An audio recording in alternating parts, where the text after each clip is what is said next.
Welcome to Midnight Affairs Tales, where secrets don't sleep.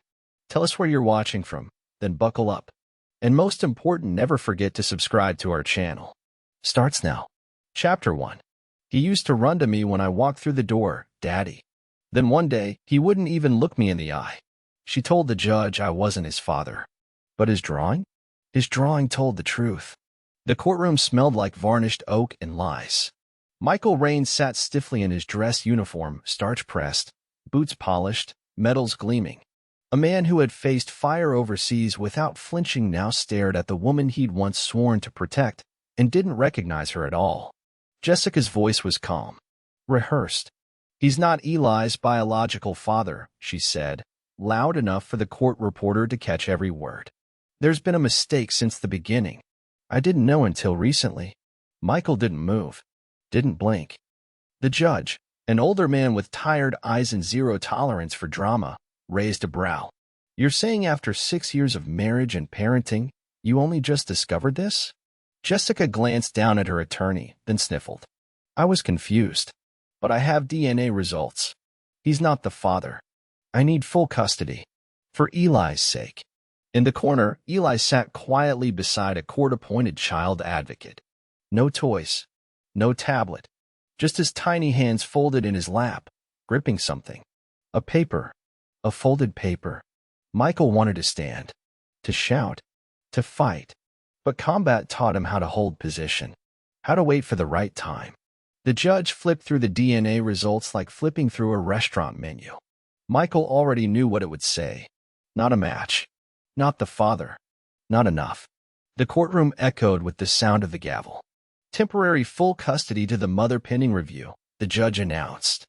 "Mr. Raines, you'll receive supervised visitation, if appropriate." Court adjourned. Jessica didn't look back. She collected Eli's backpack, slung her designer purse over her shoulder, and tapped her heels out the door like she was leaving a brunch. Michael sat frozen in his chair. His attorney leaned over, whispering something useless: options, next steps, filing timelines. White noise. The room blurred. Then he saw it. Eli turned slightly as he was led away, just a flick of movement. The paper he held dropped to the floor like a leaf. Michael stood and walked over slowly. The bailiff didn't stop him. He picked it up. A child's drawing. Crayons. Blue sky.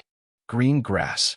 And 2 stick figures, a little boy holding hands with a tall man in camouflage. Over the soldier's chest, scrawled in red crayon, was one word: Daddy. Above the stick figure, another word, barely spelled right, RYNC. His name. His uniform. His son. Back in the parking lot, Michael stood by his truck longer than he needed to.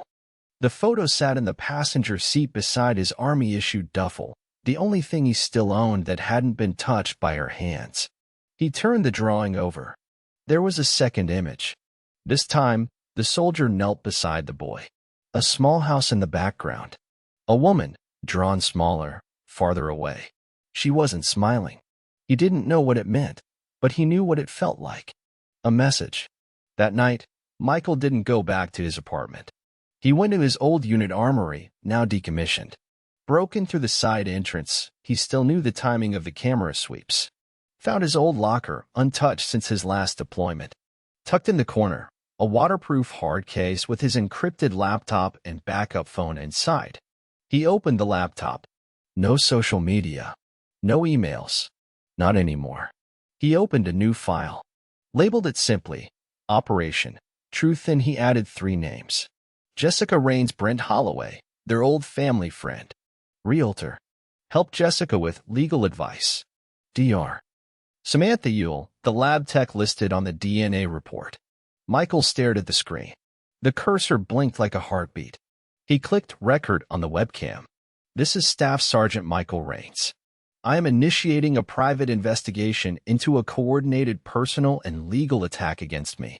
My mission is to uncover the truth and bring it into the light." The photo sat on his dashboard like a silent witness. Michael parked 2 blocks down from Jessica's new rental house. Not the one they shared. She'd moved out while he was still overseas, without notice, with Eli, and without explanation. The timing had felt off, But at the time, he chalked it up to the strain of deployment. Now he knew better. He watched from the tinted window of his truck. A black Lexus pulled up. Brent Holloway stepped out, button-up shirt, slim-fit jeans, like he'd just walked off a real estate billboard. Confident. Casual. Too comfortable. He knocked on Jessica's door, and she opened it without hesitation. No awkwardness. No surprise. Brent walked in like he owned the place. Michael checked the timestamp on his dash cam, 11:07 a.m. He clicked the remote on his keychain.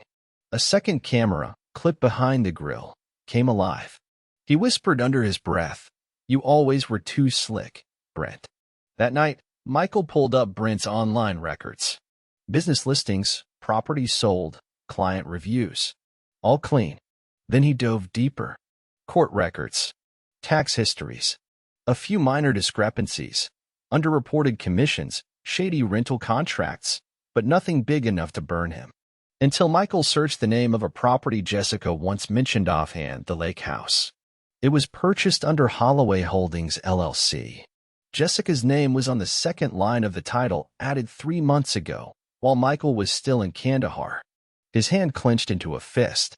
3 months ago, she was telling Eli to make a Father's Day card and sending Michael fake smiles over FaceTime. She was already building her escape. Michael reached out to the one person he still trusted, David Grant, his old squad tech guy, now working private cyber ops in Virginia. He sent a secure message through Proton Mail, attaching scanned documents and an encrypted audio request. "I need eyes on Holloway Holdings. Property transfers, banking trails, shell companies. Especially anything linked to Jessica Raines. Quiet. Clean. Fast." David replied an hour later with a text-only response. "You got it. Give me 48. Might get ugly." Michael nodded once in the dark, like David could see him. 2 days later, David dropped a bombshell. "Bro, she's been draining your pay into a side account. Since last October." David sent screenshots, offshore routing numbers, masked LLC names, and a login trail from Jessica's IP. She had authorization on Michael's military pay account. She diverted over $42,000 into a joint account with a company that didn't exist 6 months ago. Michael stared at the number. 42 grand. Gone while he was in desert heat, dodging mortars and writing bedtime emails to a son he didn't know he'd lose. He looked at the sticky note where he'd scribbled Eli's last drawing. Raines. The kid had spelled it wrong, but the feeling was dead on. Pure. Real. Unlike her. The next move was careful. Michael booked a paid consultation with Dr. Samantha Ewell, the lab tech from the paternity report, under a fake name. He wanted to look her in the eyes. The clinic was in a glass and metal building near downtown. Clean. Corporate. Cold. "Mr. Wilkes?" the receptionist called. He stood, dressed in jeans and a flannel, ball cap pulled low. Harmless. Civilian. No trace of staff sergeant. Dr. Yule met him in a small office lined with framed degrees and motivational posters. "Let's talk about your paternity results," she began politely. Michael waited until the door clicked closed behind her. Then he slid a single photo across the table. "This boy says I'm not his father. Your lab agrees. But here's the thing, he draws me in uniform. By name." She frowned. "I'm sorry, He leaned in, voice calm but steel-edged. "Did you test the correct samples? Or did someone pay you not to?" Her hand froze on the desk. She blinked fast, once, then twice. "You're threatening me," she whispered. "No," he said. "I'm offering you a chance to correct a mistake before I turn this over to military legal." The tension ticked for 5 seconds. Then she stood up and walked to the file cabinet. Unlocked it. Pulled a manila folder. The sample log sheet had 2 signatures. Hers and one other. Jessica's. She dropped off both samples. "Said you were overseas and gave her power of attorney," Dr. Yule said, almost apologetically. Michael kept his face blank. "She never had power of attorney. Then the results might be invalid." He nodded once. "I'll need a court-admissible retest. Chain of custody. This time, I deliver the samples."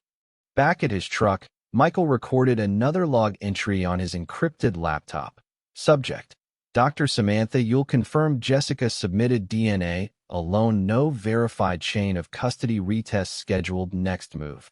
Legal trigger, supervised visit request. He filed the motion himself. 1 week later, a judge granted him a 2-hour supervised visit with Eli. One visit. One shot. That's all he needed. The meeting took place at a visitation center lined with stuffed animals and stale vending machines. Eli sat at the tiny plastic table, crayon in hand, guarded by a court liaison who looked bored out of her mind. Michael sat across from him, hands folded. "Hey, buddy," he said, voice low, warm. Eli looked up. His face lit up for just a second, then faded. "Mom says I can't call you Daddy anymore." Michael smiled gently. "That's okay. You can call me whatever you want." Eli picked up a blue crayon and started drawing. Michael didn't push, didn't mention court or DNA or anything heavy. Instead, he pulled out a small plastic case, his old Army Challenge coin. "You remember this?" Eli's eyes lit up again. "From the flag box." "Yup," Michael said. "You used to carry it in your backpack for luck." Eli held it like treasure. Michael leaned forward. "Want to do something cool for me? Spit in this little tube real quick. It's for science." Eli giggled, then obeyed. Kids loved science. The court liaison didn't even blink. Chain of custody, secured. That night, Michael mailed the sealed sample to a private lab, certified, camera logged, full chain tracked. Then he waited. 3 days. 4. On the 5th day, an envelope arrived. Michael opened it with surgical precision. 99.98% match. Michael Raines, biological father. He laughed once, dry, bitter, almost a bark. She had faked the DNA, lied to the court, manipulated the system. And now, he had proof. Michael sat in his truck, the lab results clutched in one hand, the drawing in the other. One was hard science. The other was a 6-year-old's truth in crayon and paper. Both told the same story. He had not lost his son. Jessica had tried to erase him. And now, she was about to learn what it felt like to be outmaneuvered by a man trained to dismantle entire enemy networks before breakfast. He drove straight to the courthouse. No attorney this time. He wanted to speak for himself. The clerk looked up as he approached the desk with the envelope in hand and calm in his eyes. "I need to file a petition to challenge a custody ruling. On grounds of evidence tampering and fraud," he said. The woman blinked, surprised at the tone. Most men came in shaking, defeated. Michael came in like the ruling had already been reversed in his head. "Sir, you will need, I have chain of custody, video proof, certified lab work, and a witness list ready to sign." He laid the papers on the counter. The clerk took them silently and handed him a stamped intake form. Court was back in session. Jessica was served the notice 2 days later. She called him that night, something she had not done in weeks. Her name lit up on his phone like a flare in enemy territory. He answered with silence. She spoke first. "What are you trying to prove?" "That I am Eli's father," he said. Her tone sharpened. "You are dragging this through the courts again?" "You dragged it there first," he replied. "I'm just bringing the truth." There was a pause. "Then, you are going to ruin Eli's stability. This is going to hurt him." Michael leaned against the counter in his kitchen, staring at the empty spot where Eli's booster seat used to be. "You already did that when you told him I was not his father. When you stole money from me. When you moved him into Brent's lake house like I never existed. You do not know what you were talking about." Michael chuckled once. No humor. Just exhaustion turning into focus. "I know you faked a DNA test. I know you signed a power of attorney you never had. And I know Brent bought that property using an LLC you co-own." The silence on the other end was pure ice. "Jessica," he said slowly, "you can lie to the court. But everything you say is on record now." Then he ended the call. The hearing was granted within 10 days. Michael walked into the courtroom with a file folder, a flash drive, and one iron rule in his mind. Do not react. Do not raise your voice. When with facts. Jessica sat across from him in a pale blue blazer, trying to look composed. Brent was not with her. Neither was her lawyer from the original hearing. That told Michael everything he needed to know. The judge reviewed the documents quietly. Click through the timestamps on the flash drive showing Michael handing off the DNA sample personally. Read the notarized letter from the private lab director. Then he looked up. You are presenting conclusive evidence that the original DNA test was fraudulent? Yes, Your Honor, Michael said. I have the lab tech's signed statement confirming the chain of custody was invalid. The sample was provided entirely by the petitioner without my consent while I was deployed. The judge looked at Jessica. She tried to smile. I made a mistake, she said softly. I thought I had the right paperwork. The court does not accept fraudulent evidence as a mistake, the judge snapped. You filed a paternity claim based on a test that was never properly conducted. Jessica's lips parted like she wanted to cry, but no tears came. Michael watched her carefully. She had always been good at performance. But this time, there was no script to follow. The judge leaned back. I am restoring full joint custody effective immediately. Supervision is no longer necessary. And I am referring this matter to the district court to evaluate whether charges for perjury and evidence tampering are warranted. Jessica finally broke. Please, he does not understand. The gavel hit. It was over. At least, the courtroom part. Outside, Michael walked to his truck and sat down with his hands gripping the wheel. His heart was steady, his breathing calm. But there was still one part left. This had never been just about custody. It was about the truth. About who had helped her. About why she had gone this far to erase him. And now that the court had acknowledged the truth, he had the power to go deeper. He opened his laptop. David had sent another report while he was inside. Subject line: Your boy Brent is dirtier than we thought. Michael clicked. There it was. Brent had moved over $90,000 into Holloway Holdings in the last 11 months. Multiple transfers came directly from the same shell account Jessica had access to. Buried inside the emails David decrypted, there was something worse, a PDF titled Settlement Agreement Draft. Michael opened it. It was a prenup-style contract. Not legal, but specific. Terms spelled out in cold business language. If Jessica succeeded in revoking Michael's parental rights, Brent would grant her 45% equity in a future brokerage firm he was forming. It was not about Eli. It was about money. Business. Getting rid of the soldier husband so the real estate empire could grow without the military image complicating their reputation. Jessica had sold her son's family for a career ladder and a lake house. Michael closed the file. He did not rage. He did not cry. He started planning the exposure. He booked a consultation with Detective Kara Eames, a private fraud investigator who specialized in family court cases. He showed her the documents, the transfers, the recordings. She listened without interrupting, took notes, asked questions with the precision of someone who had seen this pattern before. When she finally spoke, her words were surgical. This is not just betrayal. This is conspiracy and civil fraud. We can go after their assets if we prove intent. Michael nodded once. I want it all documented. And I want it public. She smiled slightly. Then we go viral. But you will need one last piece. What is that? She leaned forward. You need Brent. On camera. Lying. That night, Michael created a new folder on his laptop.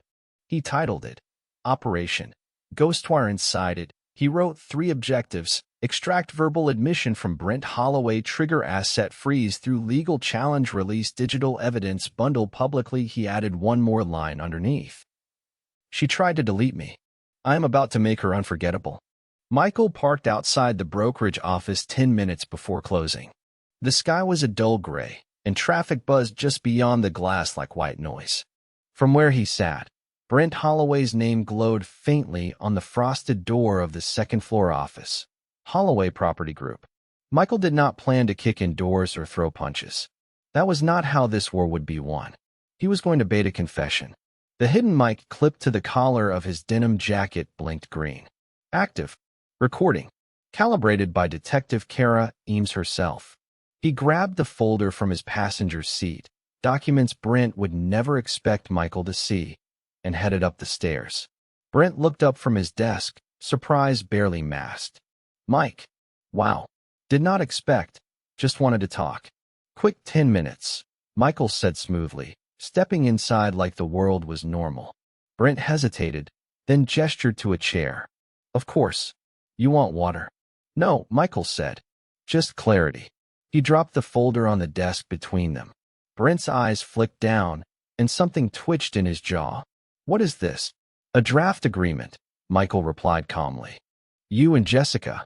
Partnership exchange, contingent on me being erased as Eli's legal father. Brent snorted. Too fast, too forced. I have no idea what you are talking about. You will. Keep reading. Brent flipped the first page. The bank transfers were next. Then the emails. And finally, the mock prenup promising Jessica a stake in his upcoming brokerage if custody complications were resolved. Brent leaned back in his chair, suddenly quiet. Michael let the silence breathe. Then he asked, almost casually, how long has it been? You and her. Brent cleared his throat. Mike. Man, I know this looks bad. I do not care how it looks, Michael said. I care what you say right now. Because I have audio, emails, transactions. Hell, I even have the name of your shell company's accountant. Brent's facade cracked. Jessica said you would not come back. Michael tilted his head. Come back from deployment? Brent nodded. She said if it dragged out long enough, you would give up. That you would move on. She said you were too married to the army to fight for a kid. Michael stared at him for a long moment. You know what my son did? He drew a picture of me. Said I was his hero. Even after you two poisoned everything. You do not get to speak about me as a father. Brent opened his mouth, but Michael raised a hand. Here's the part one need to hear, Brent. Out loud. What? I need you to confirm that Jessica lied in court. That she faked the DNA. That you helped. Brent's face shifted. You were wearing a wire. Michael smiled faintly.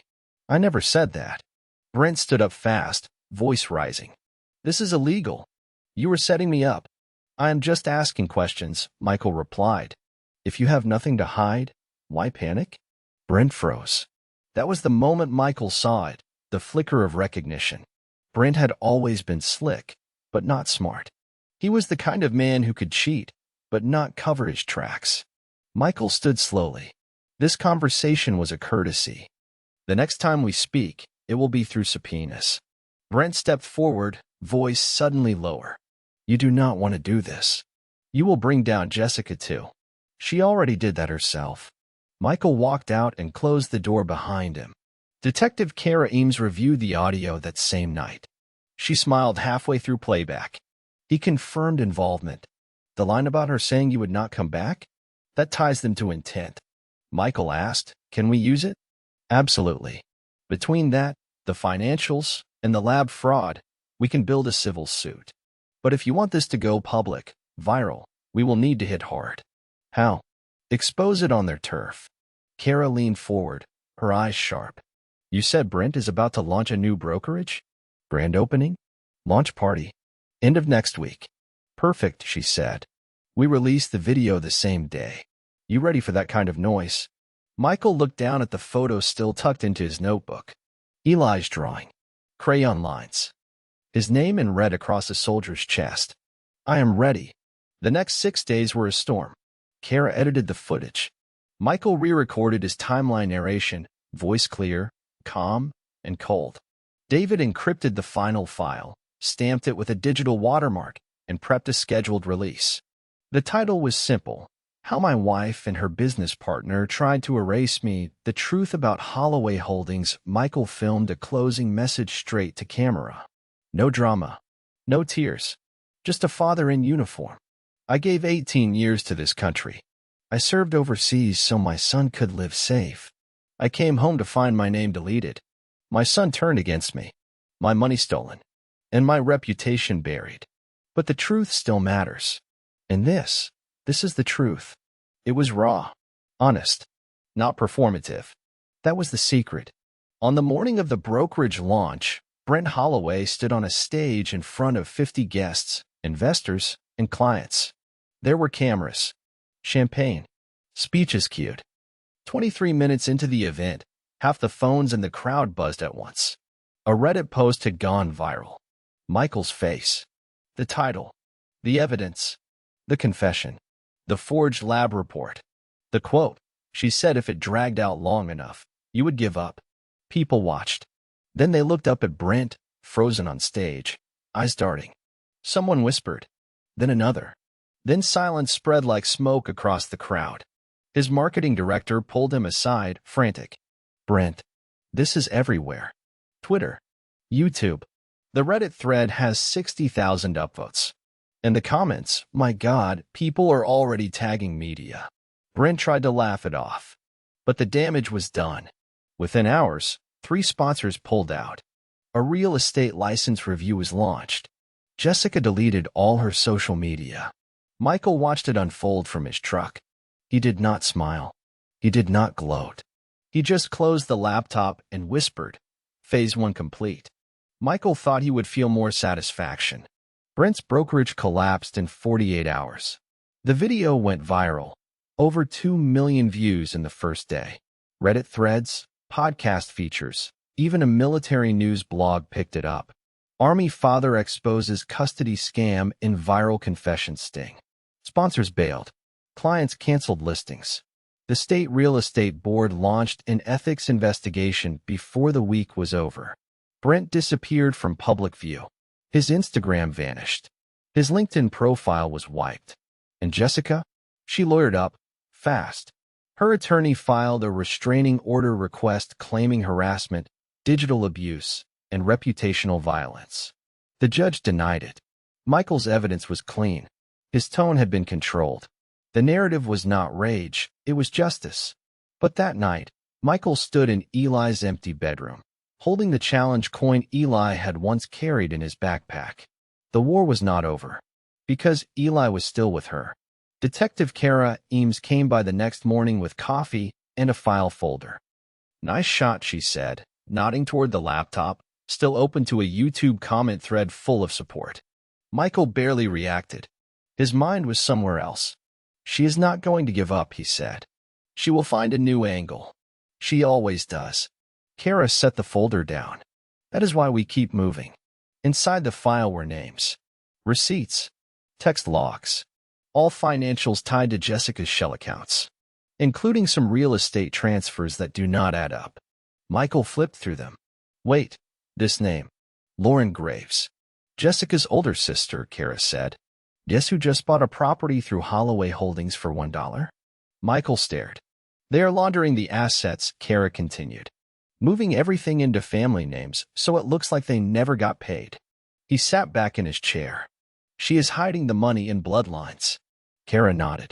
Which means if we want to freeze those assets before they vanish completely, we need a forensic injunction. You ready to take this to federal court? Michael picked up the drawing again, the one with R, Y, and Z in red across the soldier's chest. Yes. They filed the injunction.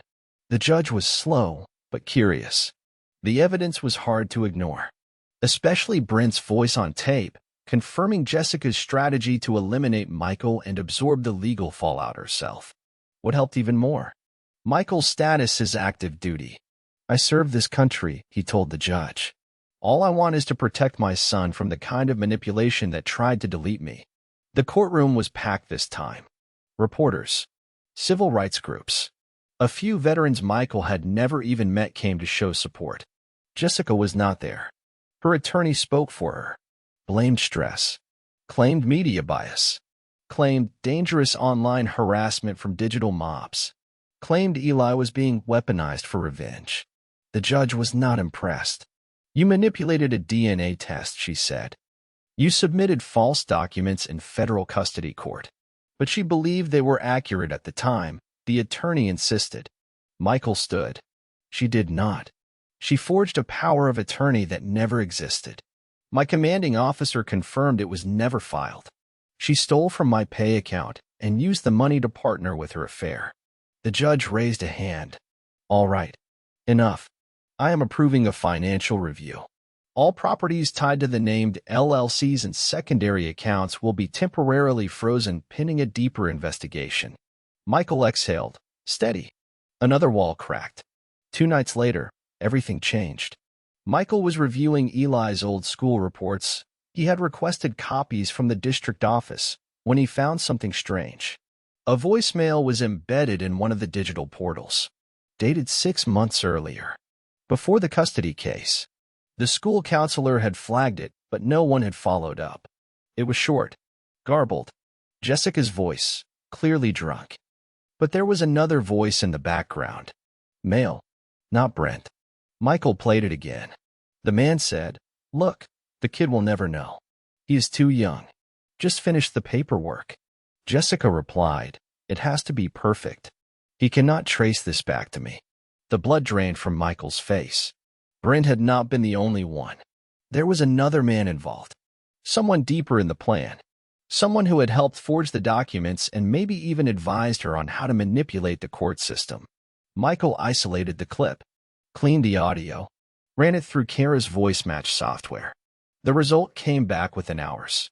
95% match. Attorney Gavin Royce, Jessica's original custody lawyer. Michael stared at the result. This was bigger than he thought. Not just betrayal. Collusion. Kara came over again, eyes wide. "You are going to want to sit down for this." "I already know," he said. "Royce." She blinked. "How?" Michael played the voicemail. Kara pulled out her phone. "That man has connections in 3 states. He has helped other clients disappear ex-spouses legally, transfers custody, fakes psychiatric claims. It is all technically legal. But now that we have this recording, not anymore. What do we do?" Kara smiled. "We expose him. But not yet." Michael updated his ops log. Operation Ghostwire, Phase 2 activated objective. Expose collusion between Jessica and attorney Gavin Roy's target. Remove Royce's bar license leverage.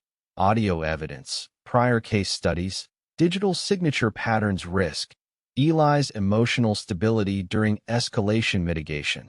Child psychologist lined up for transition support. He wrote one more line beneath it.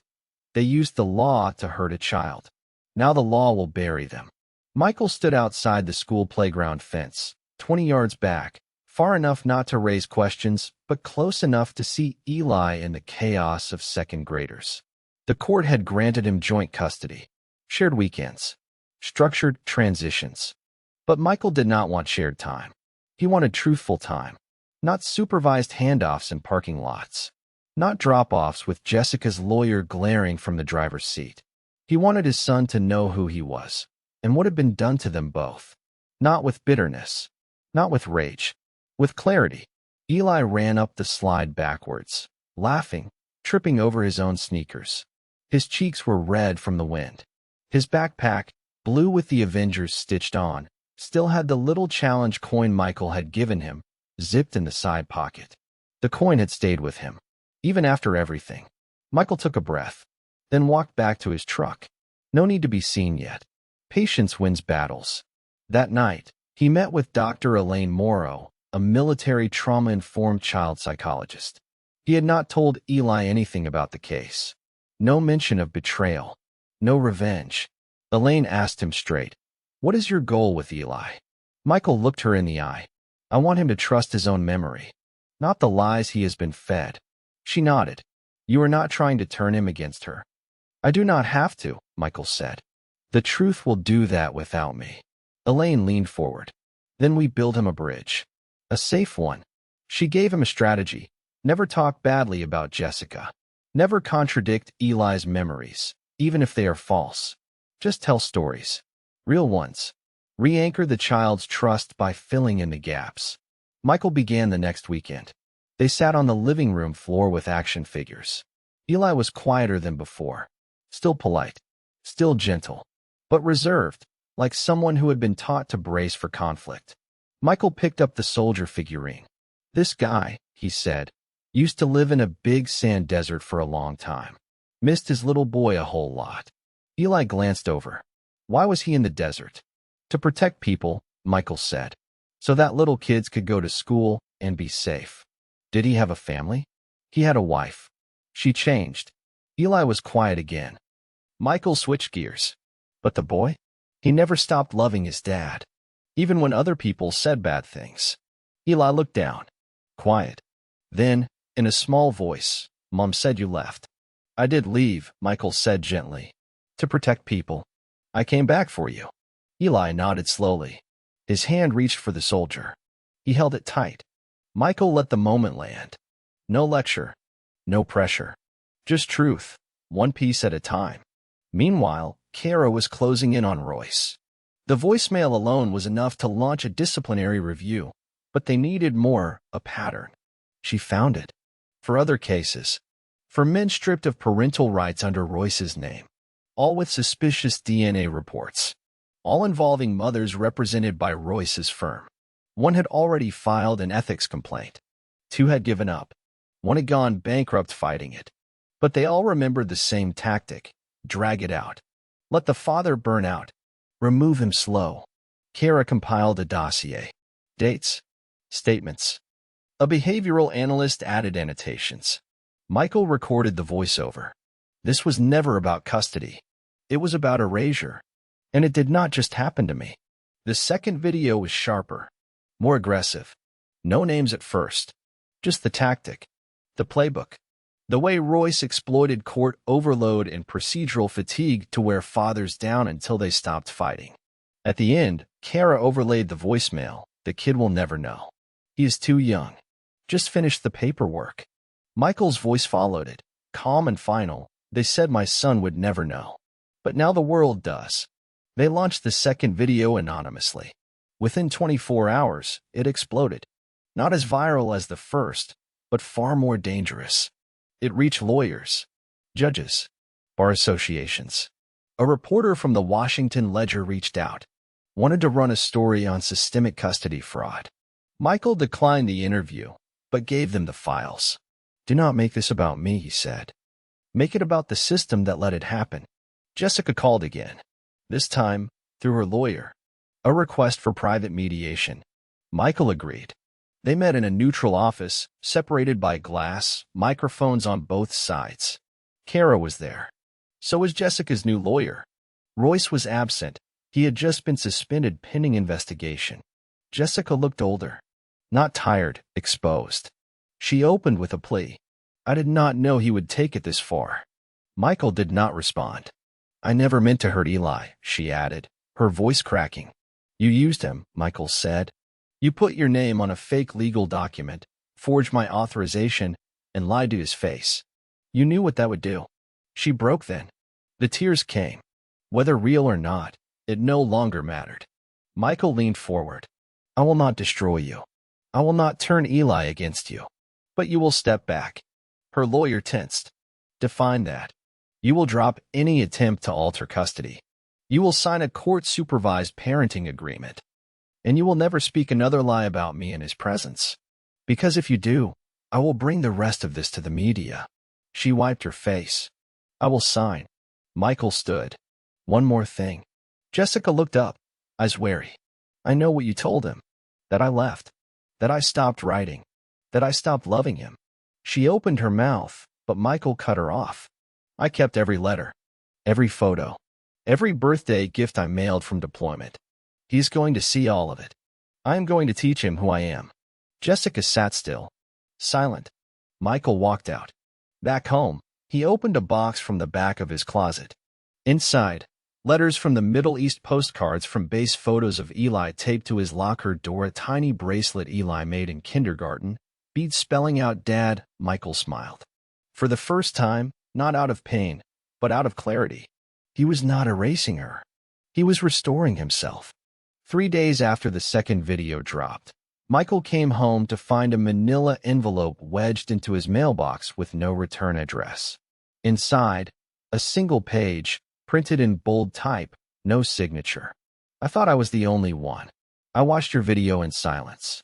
My son is 9 now. I have not seen him since he was 4. They used the same lawyer. The same fake test. You just said everything I never had the courage to. Thank you. If you ever want to talk, burner numbers on the back. Michael turned the page. A cell number scribbled in pen. The envelope also contained a court order, dated 2 years ago. One of Royce's cases. Same patterns. Same excuses. Same legal tactics. Michael held it in both hands for a long time. Then he picked up his phone. He did not call the number. He sent a message instead. I believe you. We are not done yet. By the end of the week, 4 more messages arrived. 2 through encrypted email. 1 slid under Kara's office door. 1 sent as a voice memo from a blocked number. Each told the same story. Fathers removed, evidence manipulated, rights lost. Royce's fingerprints on all of it. Kara compiled it into a single document, 48 pages long. She called it the Royce pattern. Michael called it something else, the cost of silence.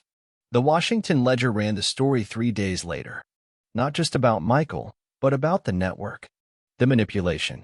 The way rogue attorneys exploited procedural loopholes and vulnerable court clerks to bury fathers under paperwork until they ran out of money or time. The article featured 2 quotes from Michael's video. The one they highlighted read, "They did not just try to take my son. They tried to take away who he believed I was." The story went national, then global. Podcasters, veteran forums, legal ethics panels. Even a parenting channel on YouTube broke it down line by line.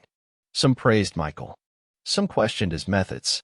But no one denied the facts. Royce's firm issued a denial. Said the audio was fake. Called it edited slander. But within 48 hours, he was disbarred pending investigation. Jessica said nothing. Brent was still missing. Meanwhile, Michael focused on something else entirely. Eli had asked him, during their last weekend visit, the first real question, "Why did you stop coming home when I was 5?" Michael paused before answering. "I never stopped wanting to. But someone made it hard for me to come back. Mom said you were too busy for us." Michael did not flinch. He did not correct. He kept his tone even. "I was serving the country, but I always sent things. Letters, videos, birthday gifts. Do you want to see them?" Eli's eyes lit up, cautious, unsure. Michael brought out the box. They went through it together. Slowly. 1 photo at a time. 1 card at a time. When Eli saw the drawing Michael had kept, the one with R, Y, and Z in crayon, he smiled and whispered, "I remember this." Michael said nothing. He did not need to. Eli slid closer and leaned into his side. That night, Michael uploaded a private folder to a secure drive. All the letters, all the photos, scanned, tagged, archived. He labeled it, "For Eli, the truth I could not say back then." Inside, he left a video message. "Someday, when you are ready, you will read all this and understand. I never left you. I never stopped loving you. And I never let go of who we were, because you held on, even when they told you not to." Then he closed the laptop. Jessica reached out again. This time, her tone had changed. She asked for a face-to-face.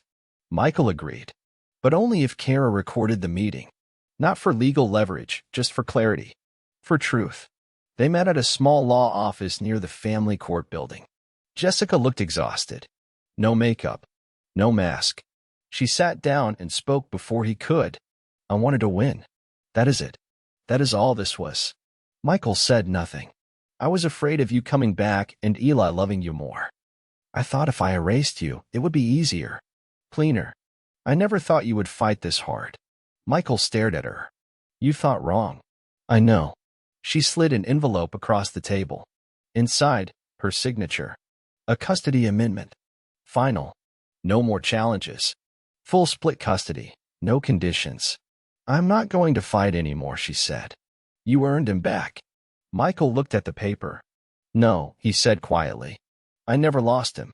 Later that night, as Eli slept upstairs, Michael stood at the kitchen sink watching the backyard.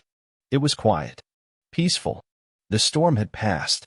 But the cleanup, the rebuilding had only begun. His phone buzzed. A message from one of the other fathers who had come forward. Just 2 words. "Got him." Attached was a court notification. Civil damages filed. Royce was facing 5 new lawsuits. Michael smiled. Not for revenge. For justice. For closure. He opened a new document on his laptop. Final phase, public restoration this time. The goal was not exposure. It was education. A video series for other fathers. Veterans. Anyone who felt powerless in the system. He would not be the angry soldier shouting at a broken court. He would be the man who made it through and turned the wreckage into a guidebook. For others. For Eli. for anyone whose story was being rewritten without their consent. Before bed, Michael opened Eli's door and peeked in. The boy was asleep, hugging the soldier action figure they had played with. Michael stepped inside, pulled the blanket up, and whispered, "You remembered me, even when they told you not to." Then he turned off the light and walked out stronger than he had ever been. The first time someone recognized him in public, it was at a gas station. "You're that guy," the clerk said, eyebrows raised. "The soldier. The video with the fake DNA test. Damn, man. You good?" Michael nodded, gave a tight smile. "Doing better." By the third time it happened, this time at Eli's school during pickup, Michael started to realize he was not just a story anymore. He was a symbol, and symbols could be misunderstood. He had told the truth to reclaim his son, not to become a headline.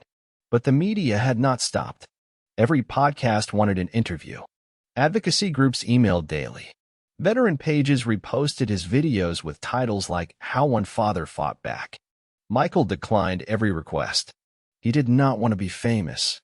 He just wanted to be a father again.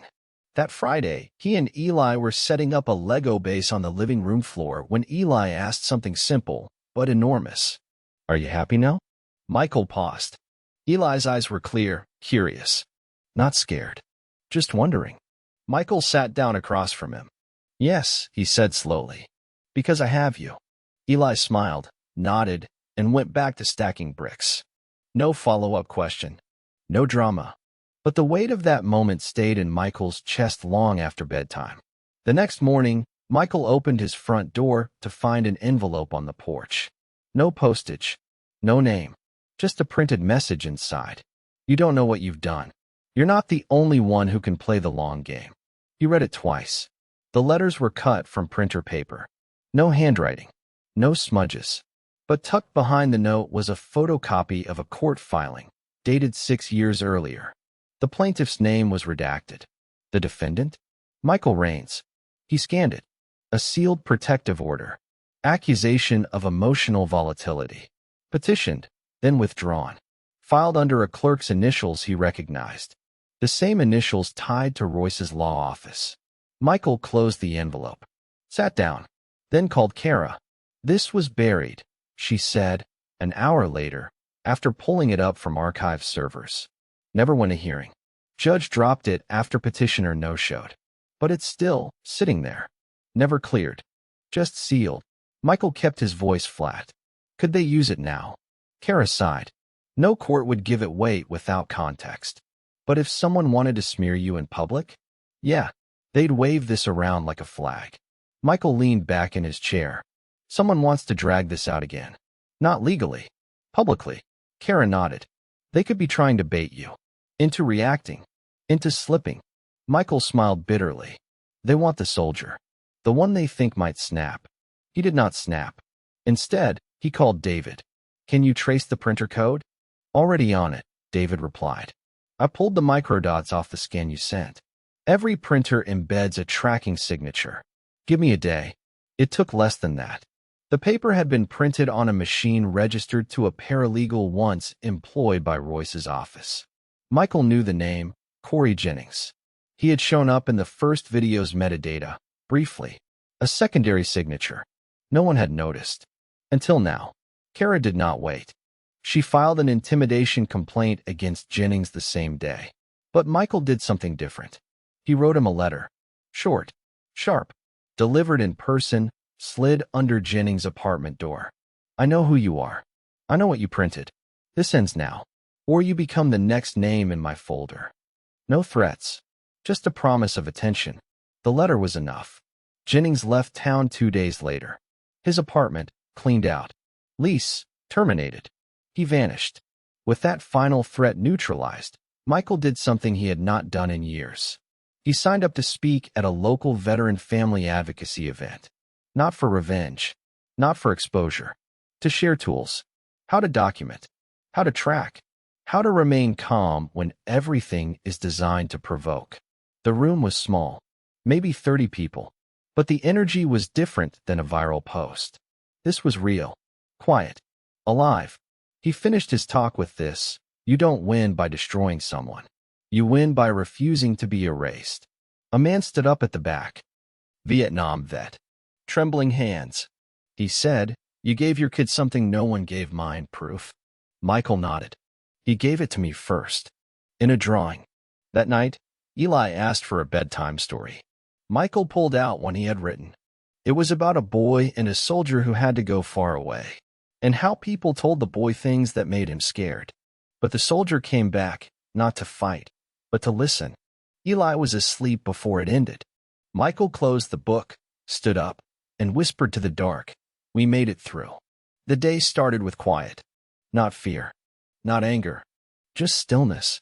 Michael stood in the hallway of Eli's elementary school, staring at a wall covered in construction paper projects. They were simple things. My hero, essays. Drawings of parents, pets, sports players, cartoon characters. He scanned the rows. And then he saw it. Crayon. Red and blue. The stick figure again, a man in camouflage, kneeling next to a boy. The title, "My hero is my dad because he came back." Underneath, written in shaky but determined handwriting. Even when people told me he did not want me, he kept coming back. He helped me with math and tells me bedtime stories and used to be in the army. His name is Daddy Rains. Michael stared at the word. Used to be in the army. Not just a title. A past tense. Eli did not see him as a soldier anymore. He saw him as something else. Just a dad. That evening, Michael received a voicemail from the local PBS affiliate. A producer had seen the Ledger article and the second video. She wanted to do a short documentary segment, Justice for the Forgotten Father. Michael almost deleted it. But then he looked at the photo Eli had taped to the fridge, the one they took on their first weekend together after the court ruling. They were standing in the park. Michael had no uniform, no medals. Just jeans and a t-shirt. Eli was smiling with his whole face. That photo said more than any court ruling ever had. He called the producer back. "Do it," he said. "But on one condition." "What is it?" she asked. "My son tells the story. Not me." The shoot was small. Intimate. They used soft lighting. No dramatic cuts. No background music swelling with tension. Just real footage. Michael reading the letters he had written from Afghanistan. Eli showing the challenge coin to the camera. Kara explaining how many men like Michael never get back what they lose. Jessica declined to appear, but her voice made it into the segment, in the form of court audio, carefully cleared and legally included. Her statement, "He is not the biological father." Cut to Michael's proof. The second DNA report. Chain of custody footage. The notarized apology from the lab technician. Then the interviewer asked Eli, "Do you remember the first time you saw your dad again?" Eli nodded. He looked taller, but he had the same voice. "What do you like most about him?" Eli shrugged, then smiled. "He never got mad at me, even when I didn't know who he was." The crew went quiet. Even the cameraman blinked hard and stepped back. Michael placed a hand gently on Eli's back. "That is what dads do," he said. "They wait until you are ready." The segment aired the following weekend. It was only 15 minutes long, but it went everywhere, because it did not feel like a story about revenge. It felt like a story about repair, about a boy who remembered something deeper than words, and a man who fought not to punish, but to be present. The final image was Eli's drawing, now laminated and pinned to a corkboard. Text faded in slowly beneath it. He still calls him Dad. In the days that followed, something strange happened. Michael began receiving letters. Not emails. Letters. Real ones. Paper. Ink. From other fathers. From children who had grown up in fractured families. From grandparents who had been cut off from grandkids. From strangers who had never spoken about their own custody battles until now. Each letter said the same thing, in different words. "You said what we could not." Michael kept every one. He started placing them in a binder, then another. He labeled the spine, the echo file. He did not respond to all of them, but he read every one. And late at night, after Eli had gone to bed, he would flip through the pages, not with pride, but with responsibility. Then, one evening, something unexpected arrived. A letter from Jessica. Handwritten. 2 pages. Not defensive. Not cruel. Just honest. I was scared of being left. You always belonged to something bigger, the army, the mission, the uniform. I never thought I could compete with that. I thought if I pushed you out of Eli's life, I would finally be the center of something. But I see now what I took from him. I can never undo it. But I want you to know. I see it. I see him. And I see you. Michael read the letter once, then folded it neatly and placed it in the same box as Eli's drawing. Not to forgive, but to file it. A record of what had changed and what had not. A month later, the court officially closed the case. All appeals dismissed. All accounts frozen pending investigation. Royce was formally disbarred. Brent was spotted living under a different name, out of state, discredited and under audit. And Jessica? She stayed quiet. She abided by the parenting plan. And for the first time since Michael had returned from deployment, there were no lies left to uncover. No traps to avoid. No paperwork to untangle. Just the sound of Eli's laughter as they raced toy cars across the kitchen floor. But the story was not done yet. Not until the day of the school art showcase. Michael and Eli arrived just before dusk. The gymnasium was filled with paintings, drawings, and crafts taped to display boards. Eli's piece was at the center. The drawing had changed. Same stick figures. Same crayon background. But this time, the caption said, "My dad is my favorite person because he tells the truth." Michael stared at it for a long moment. Not because it was artistic, because it was his son's voice. Unfiltered, uncoached, real. Eli turned to him, nervous. "Do you like it?" Michael knelt down, took both his hands, and looked him straight in the eyes. "I have never liked anything more." On the drive home, Eli asked one last question. Not about the court, not about Jessica, just this. "Are you going to stop helping people now that everything's okay?" Michael looked at him in the rearview mirror. "No," he said, "because not everyone is okay yet." Eli nodded. "Good." Then leaned his head against the window, watching the world roll by. Michael drove on. Not toward revenge. Not toward war. Toward something harder. Healing. Michael stood under the oak tree at the far edge of the schoolyard.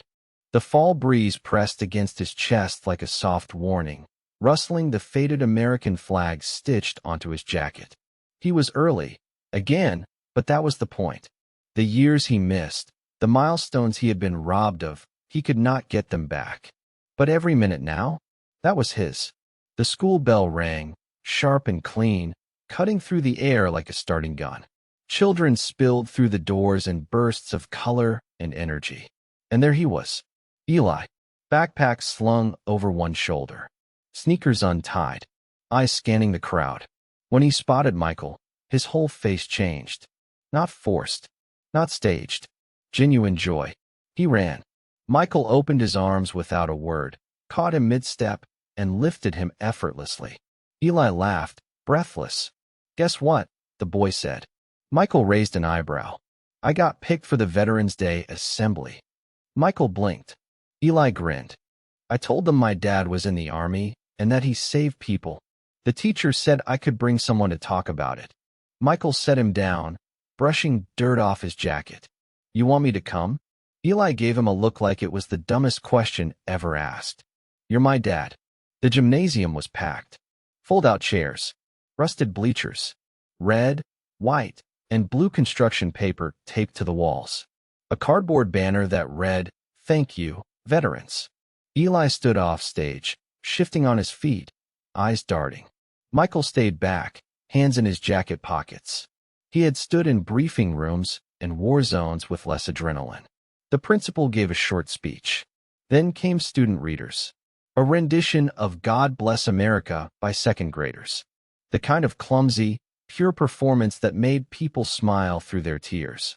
And then, next, we have Eli Raines. He wants to introduce someone special. Michael's heart ticked once, then twice. Eli stepped up to the microphone. Small, brave. "This is my dad," he said. "He was gone for a while because he was helping people. And some people told me he didn't want to come back. But they were wrong." He paused, looked straight into the crowd. "He came back for me. And now he picks me up every day. And we play Legos. And he reads stories. And he's here today because he never stopped being my dad. Michael looked down. His eyes burned. Not with pain, but with something steadier, realer. Eli turned toward him and waved. Come up here. The crowd chuckled. A few clapped. Michael didn't move at first. Then he walked forward. His boots echoed against the gym floor, slow and solid. He climbed the stairs, stepped next to his son, and took the mic. He did not give a speech. He just looked at the crowd and said, "Thank you for letting me be a father."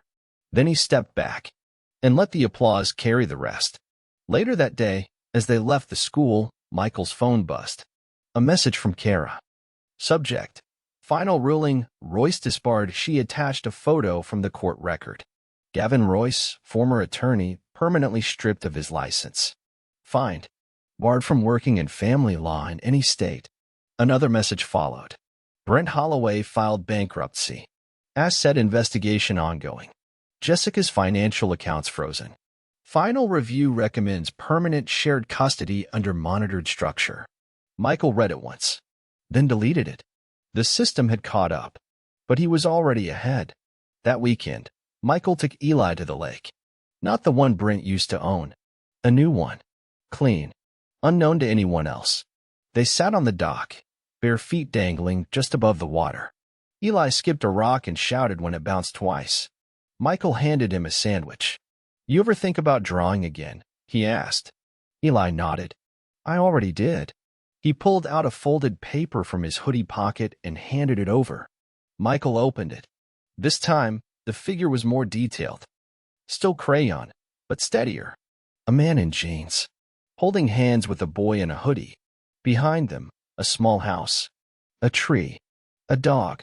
The man had short hair. A beard. No uniform. Just a shirt with one word across the chest. Dad. Michael smiled. Eli leaned over. I wanted to make it more real. It is, Michael said. This is the most real thing I've ever seen. By winter, the story had faded from the news cycle. New scandals replaced the old, but not for the people who had lived it. Michael kept getting letters. Quiet messages. Fathers asking how he did it. Mothers apologizing for pushing the wrong people away. Even lawyers who wanted to reform how family courts handled evidence. He answered when he could, but more often, he just listened. Not everyone wanted a viral moment. Some just needed to be heard. Christmas came. Eli sat cross-legged by the tree, tearing open a wrapped box. Inside, a hand-carved wooden box. Inside that his old bracelet. Cleaned. Fixed. Beads still spelling out, Dad. Eli held it up, blinking hard. Will it still fit? Michael nodded. Let's try. He slipped it over Eli's wrist. Perfect fit. January arrived. A new school term. A new routine. But something else happened too. Michael was offered a role by a nonprofit. Family Watch Foundation, an organization advocating for parental rights, evidence-based custody reform, and mental health for veterans in family court battles. They wanted him to be a face. A speaker. Not for pay. Not for fame. For impact. He said yes. Not because he wanted to be a symbol. Because he knew what it felt like to be erased. And he knew now what it meant to be remembered. The final scene came on a regular Thursday. Michael picked up Eli from school. They walked down the sidewalk, side by side. Eli asked, Did you ever think I wouldn't remember you? Michael looked down, smiling. No, why? Because you remembered me in the one place no one could touch. Where? Michael tapped his own chest. In here. Eli nodded. I think I always knew. Even when people said you were gone. Michael ruffled his hair. I was never gone. Just waiting to come home. They reached the truck. Michael opened the door, let Eli climb in, and paused before getting in himself. He looked out at the horizon. No medals. No camera. No crowd. Just a father. Standing. Still. Solid. Unbroken. And beside him? The one thing she could never fake. His son's love. Now, a moment for you, the one who watched this all the way through. Let me ask you something real. Where are you watching from now? Which country and city? Let us know in the comments. It means more than you think. If this story moved you, or you felt something in your chest you have not felt in a while. Like the video. It helps us reach more people who need stories like this. Share it with someone who needs to know the truth always finds its way home. And if you want more stories that hit like this, real ones, raw ones, the kind that stay with you after the screen goes dark, subscribe. We're just getting started.